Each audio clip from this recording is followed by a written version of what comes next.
Okay mga bossing, may pagbabago ang ating content lalo na sa ating language, sa ating pagsasalita mga boss. So dito mga boss ngayon, Tagalog tayo.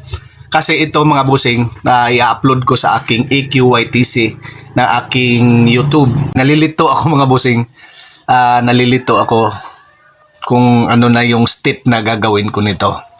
Since na meron na akong mga followers dito sa Edsel Kiap Music Collection, pero kailangan kong pagganahin ang YouTube ko mga boss para may tandem siya. So bali apat na account yung ko, i-workout ko ngayon. Bali sa EQMC, Boss EQMC sa aking Facebook. Diyan mga boss, diyan ang mga bao-bao. Diyan i-upload ko yung mga bao-bao na content natin. Tapos konektado siya sa Boss EQMC din sa YouTube.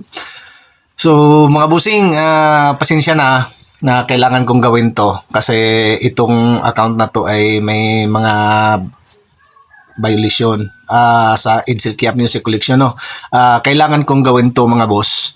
Dito naman ipapangako ko sa inyo, kahit wala tayong sounds, kasi hindi ko lalagyan siya ng sounds for the meantime para hindi magka-copyright doon sa YouTube. So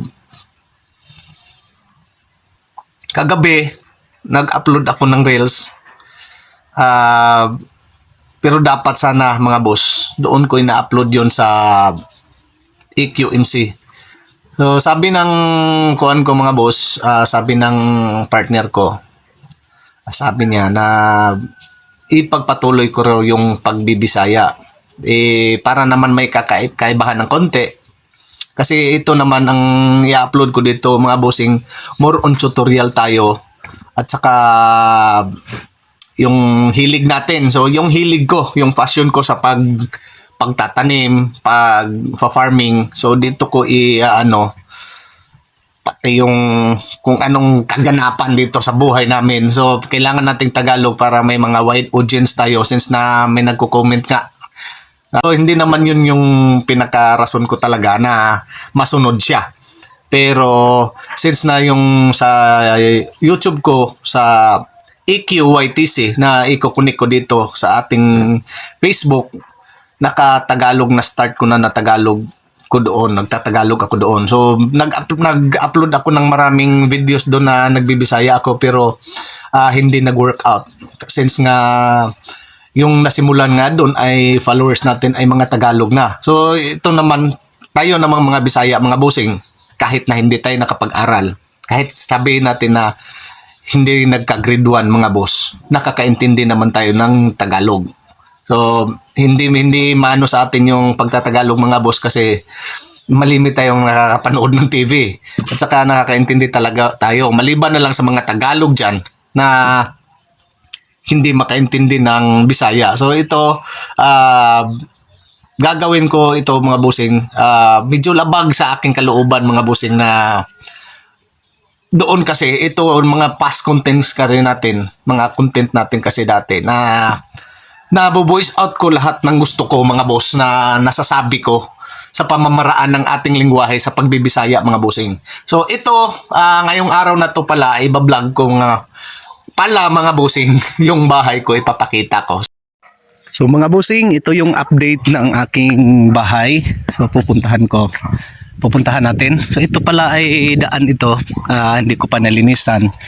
So ang daan nito mga bossing, 1 metro at saka kalahati. So 1 meters and half. So ito na yung natrabaho ko kahapon. Yung nilagyan ko ng yero. Ayan mga boss, mayroon na siyang yero. So pwede na akong magtali siguro ng duyan dyan sa tuwing tanghali, o dito akong mag-i-edit.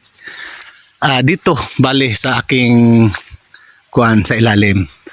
So ito na siya yung update ng aking kuan, bahay, mansyon na itinatayo. So ito yung mga sinasabi ko mga bossing, na pili pala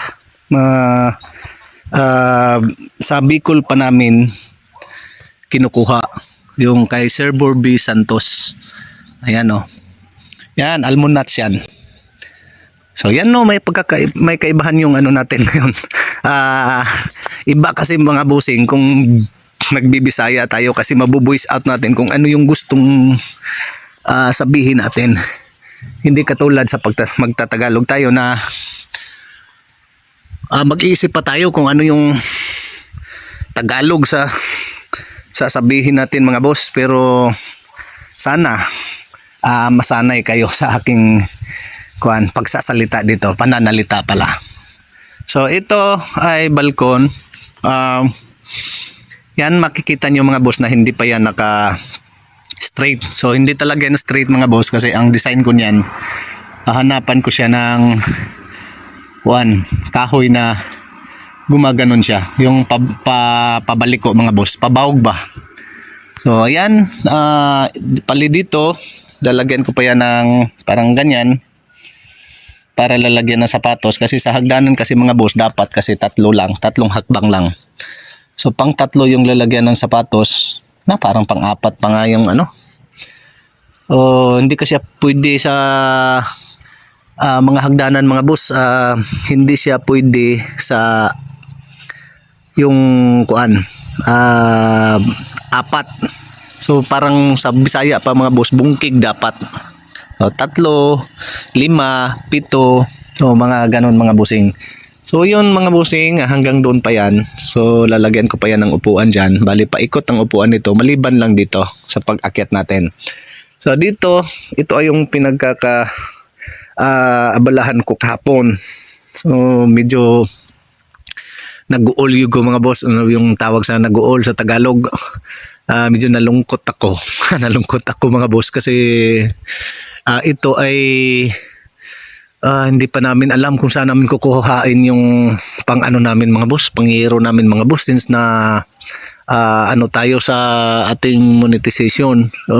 Lalabas pa rin yung mga ads dyan katulad ng reels ko, may mga ads pa rin mga boss, pero wala po yan. So hindi po yan so sana naman gumaling na yung Edsel Kia Music Collection. Pero sa ngayon mga bossing, tiis-tiis lang ako kasi may pag-asa pa naman hanggat visible pa tayo sa Facebook. May pag-asa pa naman. Kaso lang mga bossing, invisible talaga ako sa iba na naka-follow sa akin. So yan mga boss, yan ang update. Sana hindi to rurupok, hindi magabok mga bossing kasi dito 4 na araw na napanay ulan, hindi naman kalakasan, wag naman sanang lumakas kasi safety kami dito. Pero ang pinag-aalala ko yung mga nasa baba, yung mga taga-syudad tulad ng Tago mga bossing. Yung nakaraan nga 'di ba 4 na araw yon. So hindi natin pagdadasal yan na lalakas yung ulan. So okay lang yan na ganito paambon-ambon. Pero wag lang naman sana na lumakas. So yun dyan pala yung pinag-anuhan ko, liyaban ko mga boss. May nakatanim po ako dyan ng mga okra. So sinisilip ko nga ngayon kung na ba, nung tumubo na ba siya. So ito yung vlog ko ngayon. Sana mga bossing i-follow nyo rin ako sa YouTube sa EQYTC. Nang sa ganun, titingnan ko mga boss kung mamonetize ako doon. Yun ang pagkakakitaan ko. Ito nga, wala na tayong pambiling hero nito. Yun mga boss, yun ang pinag-aanuhan ko ngayon na magkaroon siya ng 140 subscriber. Kulang na lang ako ng 140 subscriber doon.